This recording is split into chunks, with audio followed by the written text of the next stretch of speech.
जय हिंद दोस्तों, welcome back to my YouTube channel Engineer Guru. तो कैसे हैं आप सब? होप सारे अच्छे होंगे। तो आज हम टेक्निकल ज्ञान की दूसरी वीडियो को लेके आ रहे हैं, जिसका हमारा टॉपिक रहेगा सबस्टेशन।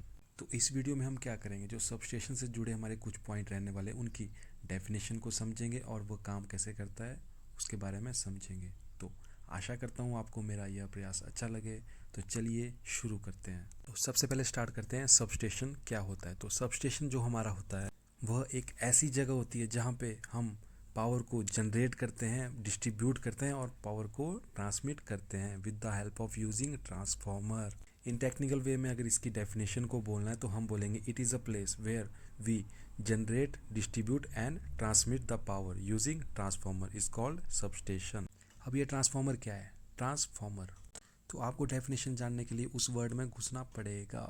ट्रांसफॉर्मर जो होता है वो वोल्टेज और करंट को स्टेप अप और स्टेप डाउन करने के काम में लिया जाता है। और इन अदर वे हम कह सकते हैं कि ये जो ट्रांसफॉर्मर होता है वह वोल्टेज को ट्रांसफ़र करने का काम करता है एक जगह से दूसरी जगह पर बाय यूजिंग स्टेप अप और स्टेप डाउन। तो इन टेक्निकल वे में जो इसकी डेफिनेशन बनेगी वह बनेगी it is a static device which transfer the power from one place to the another place by using step up और step down voltage। अब ये जनरेटिंग स्टेशन क्या होता है? तो जो जनरेटिंग स्टेशन होता है हम मतलब जनरेट करना, जनरेट किसको करेंगे हम? वोल्टेज को। वोल्टेज कितनी जनरेट करेंगे? 11 केवी या फिर उससे कम, जितनी हमारे को ज़रूरत है। मैक्सिमम टाइम हम क्या करते हैं 11 केवी या फिर 440 वोल्ट की हम वोल्टेज को जनरेट करते हैं। तो एज़ पर नीड फिर हम क्या करते हैं उसको आगे डिस्ट्रीब्यूट करते हैं।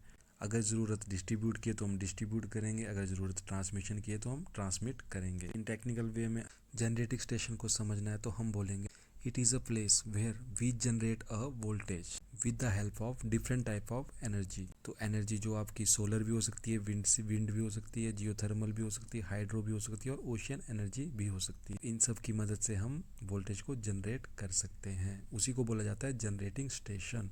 फिर आता है हमारा डिस्ट्रीब्यूशन सबस्टेशन। आखिर क्या होता है? इसका सिंपल सा मीनिंग है कि वह by the using of step down transformer, मतलब यह सबस्टेशन 11 केवी का वोल्टेज को रिसीव करेगा और डिस्ट्रीब्यूट करेगा 415 या फिर 440 वोल्ट को कंज्यूमर तक पहुंचाएगा। जिस जगह पे ये सारा प्रोसेस हो रहा होता है उस जगह को बोला जाता है डिस्ट्रीब्यूशन सबस्टेशन। फिर आता है ट्रांसमिशन सबस्टेशन। ये ऐसा जगह होती है जहां हम वोल्टेज को ट्रांसमिट करने का काम करते हैं। बाकी ट्रांसमिशन क्या होती है ये हम पिछली वीडियो में पढ़ चुके हैं, तो अगर आपने वीडियो नहीं देखी है तो एक बार जाके ज़रूर देख लें। फिर भी आपको मैं बता दूं जो ट्रांसमिशन होती है वो पावर को ट्रांसमिट करती है, उस जगह को बोला जाता है ट्रांसमिशन सबस्टेशन। जो ये हम डिस्ट्रीब्यूट, ट्रांसमिट और जनरेट कर रहे हैं वो हमारा इंडोर भी हो सकता है, आउटडोर भी हो सकता है। तो अब हम समझेंगे इंडोर सबस्टेशन क्या होता है।